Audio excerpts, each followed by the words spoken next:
10. Abra sua Bíblia em Isaías. Isaías 61, foi lindo.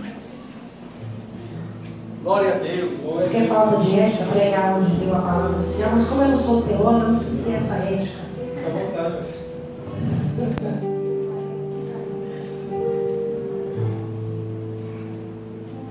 Aleluia. Glória a Deus. Só um crente novo, né? Aceita Jesus, mas ele é tão novo assim, já tem uns 2 anos de crente. Aí ele pega, mas eu sou novo crente. Então está perdoado, né? Isaías 61 diz assim: o Espírito do Senhor está sobre mim, porque o Senhor me ungiu para pregar as boas novas aos mansos, enviou-me a restaurar os contritos de coração, a proclamar liberdade aos cativos e aos presos a abertura de prisão, a proclamar o ano aceitável do Senhor e o dia da vingança do nosso Deus, a consolar todos os tristes. Eu quero me deter aqui nesse versículo 2, que diz assim: a proclamar o ano aceitável do Senhor. Glória a Deus. Quando Jesus estava lendo este versículo, neste capítulo 61 de Isaías, ele começou a ler, e quando ele chegou aqui a proclamar o ano aceitável do Senhor, ele parou aí. Porque ele poderia ter continuado e ter dito: e o dia da vingança do nosso Deus, a consolar todos os tristes. Ele não quis misturar as estações. E como ele é Deus, a palavra foi ele que inspirou os homens para escrever. Ele sabia exatamente do que se tratava. Nós, leigos como somos, quando vamos, não todos, refiro mais a mim, que muitos leem, já entendem, já sabem, eu estou dizendo mais no meu caso, né? A proclamar o ano aceitável do Senhor. Aí eu lia isso, proclamar o ano aceitável do Senhor. E o dia da vingança do nosso Deus. Aí eu nunca parei assim para meditar bem nessa palavra. Mas essa palavra está dizendo o seguinte: quando ele diz aqui, a proclamar o ano aceitável do Senhor, quando ele fechou, no dia que ele leu essa palavra, foi no primeiro sábado do ano do jubileu em Israel. O que é o jubileu para os judeus? Quando eles estão lá nos seus afazeres diários, e aí todos nós compramos, vendemos, contraímos dívidas, vamos para o Serasa, ficamos sócios do SPC, não sei mais o que, devemos o cheque especial, não sei o que lá mais, e a gente começa a vender tudo que tem para pagar as dívidas, e as dívidas só aumentam, o devorador entrou, não tivemos a fidelidade e a fé necessária, como o pastor acabou de dizer aqui a respeito da fidelidade no dízimo e a fé no ofertar, não tivemos. Porque tudo é por fé, e Deus ama o que dá com alegria, mas não vou pregar sobre dízimo. Estou falando das dívidas de um israelita, de um judeu. Então ele se endividou tanto e começou a vender os seus bens. Vendeu, tinha terras e fazendas e vendeu. Só que lá, apesar deste povo, irmãos, não aceitar o nosso Jesus, apesar de toda a desgraça proclamada, que eles mesmos proclamaram sobre a vida deles, que recaia sobre nós e sobre a nossa descendência, o sangue deste inocente, e assim foi. A gente vê que aquele povo não tem paz. A gente vê que aquele povo é desgraça sobre desgraça. Mas é um povo que Deus ama. Por isso que a Bíblia diz: orai pela paz de Jerusalém. Apesar de eles terem rejeitado a este Deus, haverá ainda salvação para esse povo. Vamos falar se der tempo, mas em Zacarias talvez não der tempo, já é o 8:15. Vou ficar mais aqui nesse versículo, e no 7, outra oportunidade, falaremos sobre a segunda vinda, que é o que diz aqui nesse versículo. né? Por isso que ele parou em dia da vingança do nosso Deus. Quando ele parou em Senhor, e não diz o dia da vingança do nosso Deus, ele está se referindo na sua segunda vinda. Não a vinda para arrebatar a igreja, mas na sua segunda vinda, que todo olho verá. Quando ele vier para salvar Israel do extermínio fatal. Mas eles não serão exterminados, porque é um povo que Deus ama. Ele veio de lá. É um povo que Deus resolveu escolher para ser o seu povo. Não vai dar tempo de falar sobre isso. Quero me deter aqui no versículo 2 e no 7. Então este povo estava devendo muito. E apesar deles não aceitarem este Deus, mas eles têm a Torá. Conhecem mais do que nós. São fiéis ao que creem. E são justos. Imagina. Se coloca na posição deles. Você deveu, vendeu, aí olha a posição do outro. Ele comprou. O camarada vendeu a fazenda para ele, vendeu os seus bens, vendeu suas terras. Aí passou 50 anos. Para nós aqui não interessa quantos anos passa. Pode passar 50, 60, 70, é minha. Eu comprei, olha. Eu tenho a escritura, porque a escritura aqui é minha. É meu, ninguém tasca. Lá não. Lá passou 50 anos, devolve tudo para o primeiro dono. Que fidelidade! É lei. Então, devolvia-se ao primeiro dono. Por isso o ano do jubileu, por isso o jubileu deles é importante. Há uma festa muito grande, 50 e 50 anos ao jubileu. E o dia que Jesus leu isso aqui, a proclamar o ano aceitável do Senhor, era o primeiro sábado do ano do jubileu, dos 50 anos que se passaram. Imagina o devedor, imagina aquela pessoa falida, acabada, perdeu tudo, não tem nenhum, está mendigando. De vez eu estava pregando aqui, era mendigo para lá, porque a gente fala errado mesmo, né? Mas mãe, não é mendigo, é mendigo. Eu falei, tá bom, da próxima vez eu falo mendigo. E ficava mendigando à beira do caminho, porque ele deu tudo. E ficava esperando, falta só 2 anos para completar os 50. Meus bens serão devolvidos, falta só 50, falta só 2, falta só um mês, Aí chegou o dia, o ano do jubileu. Aí Jesus pega e desce para lá. Para você ter uma ideia, deste versículo, a proclamar o ano aceitável do Senhor, até o dia da vingança do nosso Deus, a consolar todos os tristes, apesar de estar separado apenas por uma vírgula, passam-se mais de 2000 anos. Porque até acontecer este fato aqui, do ano aceitável, que era na graça, que Jesus já tinha nascido, estavam em plena graça, apesar de não reconhecer. E o dia da vingança, nós nem entramos nele ainda até hoje. Quem sabe se vai ser 2000 anos, mais de 2000 anos, ninguém sabe. Jesus pode vir a qualquer momento. Aleluia. Aí começa, né, o tão pregado e falado dia do Senhor, dia da vingança do Senhor, a grande tribulação propriamente dita. Mas não vou entrar neste detalhe. Vou só citar que do dia aceitável do Senhor até o dia da vingança, que é quando o Senhor virá. Hoje foi pregado aqui, e domingo passado foi pregado aqui, sobre a vinda do Senhor, sobre as bodas, que é o casamento da igreja com o noivo.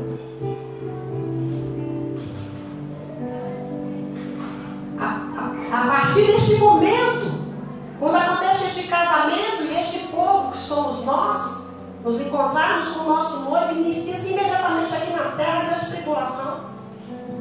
E aí lá no final dela, quando se passa 7 anos, lá no final, nós estamos lá nas bodas, na festa das bodas, lá com o nosso noivo adorando. Todas as nações marcharão para destruir Israel. Neste momento, que aí por isso ele parou aqui, o dia da vingança, ele parou aqui e não falou mais. Para não misturar as estações. Porque quando a gente olha e lê um versículo assim, a gente já pensa que é tudo a mesma coisa. Proclamar o ano aceitável do Senhor e o dia da vingança. A vingança seria aquela hora. Não. Até hoje ainda não foi. A vingança será com todas as nações que marcharem para destruir o povo de Jesus, os seus irmãos. E nós estaremos juntos. Nós estaremos juntos. Mas não vou pregar sobre isso. Quero falar sobre o ano aceitável do Senhor. Que é a graça que nós estamos vivendo hoje. Glória a Deus. A dar liberdade aos cativos. Tirar os encarcerados das prisões. Que prisões? Prisões psicológicas. Prisões físicas mesmo. Prisões. Muitos são aprisionados em vícios. Mas estamos vivendo um dia aceitável do Senhor. Ele veio trazer liberdade aos cativos. Então seja liberto. Seja liberto em nome de Jesus. Pelas suas forças você nunca será. Glória. Pelo seu esforço você nunca será. Mas pelo sangue dele. Aleluia. O sangue que foi derramado. Glória a Deus. Naquela cruz de dores. Naquela cruz sangrenta. Você pode clamar este nome. Pedir socorro a este Deus. E aí sim serás liberto. De todos os seus vícios, de todas as suas fraquezas. Todos nós temos fraquezas. Quem nos fortalece é Deus. Quem nos sara, quem nos cura, quem nos fortalece, quem nos dá vitória. Ele veio pregar o ano aceitável do Senhor. Ele veio fazer com que isso se tornasse realidade na minha vida e na sua.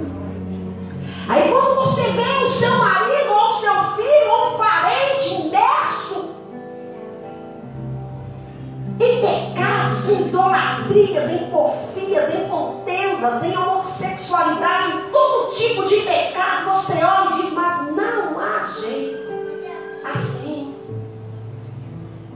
há um sangue que foi derramado. Glória a Deus. Há um Deus que se fez homem e foi morto naquela cruz para que houvesse resgate de todo aquilo que precisa. Glória a Deus. Veio libertar os cativos. Veio salvar. Veio quebrar os grilhões. Diariamente precisamos clamar por este nome. Diariamente precisamos clamar por este Deus, para que Ele venha nos libertar. Muitas vezes, no caminhar normal da nossa vida, vamos entrando por caminhos mesmo desapercebidos. Quando olhamos, estamos como aquela ovelha que tanto se canta, sem ovelhas, não é? Todos conhecem esse hino. Eram sem ovelhas. Nós parecemos muito com ela, com aquela ovelha. Quando pensamos que não, estamos lá, descendo um precipício todo emaranhado com espinhos, em arame farpado. Aí temos que clamar para este Deus: tem misericórdia de mim, Senhor. Tem misericórdia da minha vida. Por que Davi era um homem segundo o coração de Deus? Porque ele não pecava. Não, ele pecava, mas se arrependia de imediato. Tem misericórdia de mim. Sou eu mesmo, foi eu mesmo. Olha, não vou colocar minha culpa em ninguém. Foi eu mesmo, eu.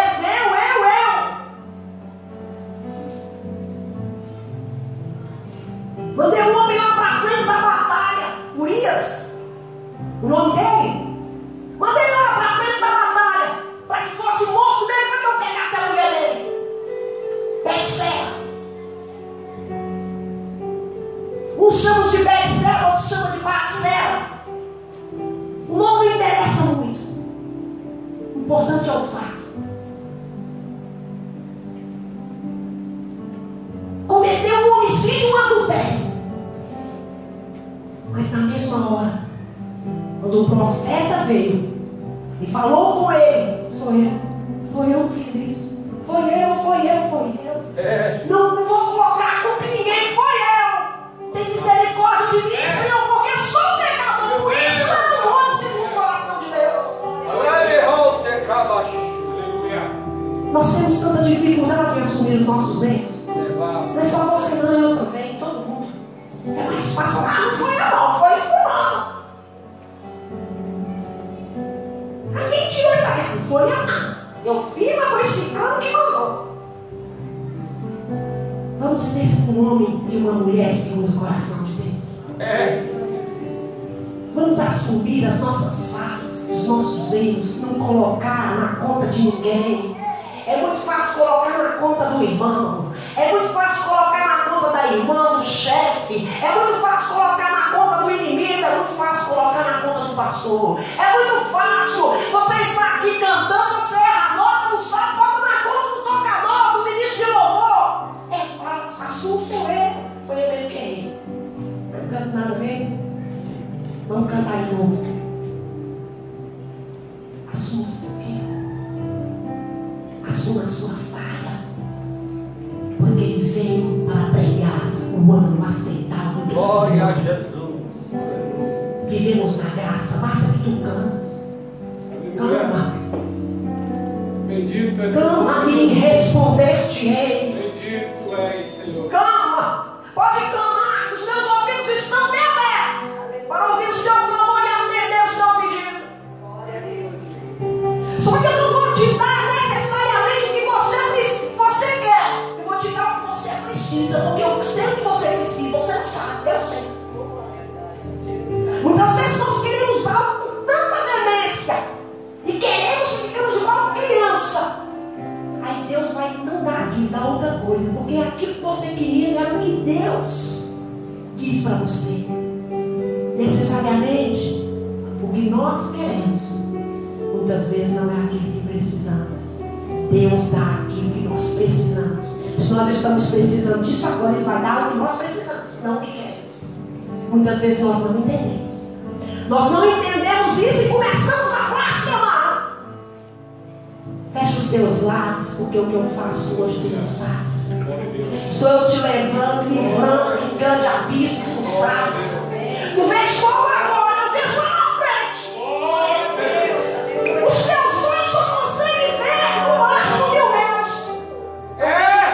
Quilômetros e quilômetros e quilômetros e quilômetros, porque eu sou Deus. Vejo quilômetros e quilômetros e quilômetros da tua história, porque eu sou Deus. Muitas vezes o que você quer hoje é um grande abismo para ti amanhã. Mas tu não entendes. Porque o que eu faço hoje tu não sabes. Ninguém precisa saber, apenas glorifica. E não faz como aquele povo que blasfemou e ficou rodando no deserto 40 anos e foi caído um a um. Morreram todos. Só ficou Josué e Caleb e a geração nova que foi nascendo. Não façam como aquele povo, porque ele só conhecia parcialmente. Nós conhecemos quase a totalidade. Então não vamos errar por falta de conhecimento. Conheça e faça o certo. Amigo não é aquele que depois que você caiu chega e diz: tinha um buraco ali, mas eu achei que você ia achar ruim e eu não avisei. Amigo é o que avisa antes. Tem um buraco ali. Cuidado, dá uma volta, vai ser maior, vai ser mais difícil o caminho, mas é melhor do que você cair no buraco. Esse é amigo. Agora você, quando o camarada sai da tribulação, sai da angústia, sai da perseguição, sai da luta, aí você chega e bate no ombro dele, meu amigo. Amigo? Não é amigo. Amigo é o que avisa antes. Mas o Senhor, Ele é amigo todo o tempo. Aleluia. Ele é Pai todo o tempo. Glória a Deus. Ele te livra todo o tempo. Graças Basta que você clame, porque Ele veio para proclamar o ano aceitável do Senhor. Aleluia. Glória a Deus. Glória a Deus. E lá no versículo 7 também tem uma coisa muito interessante. Diz assim: em lugar lugar de afronta, eles se regozijarão pela sua parte, e que em sua terra possuirão o dobro e terão perpétua alegria. Mas eu quero voltar ainda. Ele veio proclamar o ano aceitável do Senhor, libertar os cativos e oprimidos, trazer a salvação a todo aquele que crê. Aleluia. E trazer salvação a todo aquele que você apresentar. Então apresente. Você já é conhecido no céu? Você já é conhecido lá. Você ora, você jejua, você é conhecido lá. Então apresente os seus, apresente os seus amigos, apresente eles, que a salvação com certeza irá chegar naquele que tens apresentado ao Senhor. E tem uma coisa aqui muito interessante nesse versículo 7: em lugar de sua vergonha haverá dupla honra. Vivíamos envergonhados, contextualizando mais o fato. Não conhecíamos a Jesus. Andávamos segundo o que achávamos melhor. E a gente se embaraçava com feitiçaria, e se embaraçava com quiromancia, e se embaraçava com idolatria, e se embaraçava com Exu, não sei do que, com pombageiro, não sei das quantas, e se embaraçava com todo tipo de desgraça. Mas um dia a salvação chegou até a sua vida, como chegou na minha. Aleluia. E o Senhor nos lavou de toda a imundície do pecado. Aleluia. Nos deu um banho de graça, escreveu o nosso nome no livro da vida. E hoje há dupla honra sobre a minha vida e sobre a sua vida, porque você tem o nome escrito no livro da vida. Esse versículo 7 aqui, quando ele diz assim: em lugar de sua vergonha haverá dupla honra, e em lugar de afronta eles se regozijarão pela sua parte, pelo que em sua terra possuirão o dobro e terão perpétua alegria. Aleluia, Senhor. Glória a Deus. Naqueles tempos, quando o camarada estava falido, como eu comecei a falar, ele pegava, não tinha esse papel, era pele. Ele pegava a pele e começava a escrever as dívidas que ele tinha. Escrevia na pele, escrevia de um lado, escrevia na outra margem, e colocava num lugar que todo mundo poderia ver, e afixava lá e deixava. Aí os ricos passavam naqueles lugares onde tinham essas peles coladas das dívidas do povo. Aqueles que estavam falidos, e declarava lá que estava falido, mostrava toda a sua dívida. Aí o rico ia passando, olhava, vou resgatar, arrancava a pele, dobrava, colocava o nome dele e afixava no mesmo local. Que coisa tremenda. Ele resgatava a dívida. Isso acontecia todo o tempo. Havia um resgatador. E hoje há um resgatador. Jesus Cristo. Ele pegou os nossos pecados. Glória a Deus. Os meus, por exemplo, estavam na Bíblia. Dobrou tudinho, escondeu, pegou o sangue, escreveu o nome dele na capa e pregou lá para o mundo. Como vem para Satanás, vem dizer: essa aí tem dono. Ele fez isso comigo, fez isso contigo. Os seus pecados foram dobrados numa folha, foram escondidos e definitivamente perdoados. Porque antes do Senhor Jesus, e holocaustos que se faziam, somente encobria-se o pecado. Ele continuava lá, ele tirava, estava lá o pecado. Agora não. com o sangue do verdadeiro Cordeiro Pascal. Ele me perdoou, Ele te perdoou no mais vil pecado. Dobrou a folha, ou o jornal, ou o livro, não interessa. Escreveu o nome dele na capa e colocou lá pregado no mural onde todo mundo possa ver. É minha. Então você tem um dom. Você tem um dom. E haverá dupla honra. Então toma posse dessa palavra. Toma posse da sua dupla honra, porque você já tem direito. Aleluia. A herança já está garantida. Porque Ele morreu. Perdoou os nossos pecados. O testamento foi aberto. Aleluia. E a maior herança, independente da cidade que vamos morar, é ter o nosso nome escrito no livro da vida e dizer: aqui não arruga nem água. Dá uma glória para Jesus. Só Ele é capaz de fazer. Só Ele foi capaz de fazer. Aleluia. E este testamento, eu estava meditando sobre isso, é tão interessante, porque hoje nós até vemos muitas famílias ricas que já em vida quer dividir os bens. Não morreu ainda. Esse testamento que foi deixado por este homem chamado Jesus Cristo de Nazaré, ele morreu.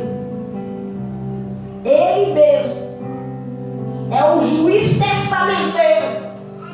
Voltou à vida e vai entregar a nossa herança nas nossas mãos. Então toma posse da sua herança. Você tem direito a uma herança que Ele é o autor e consumador dela.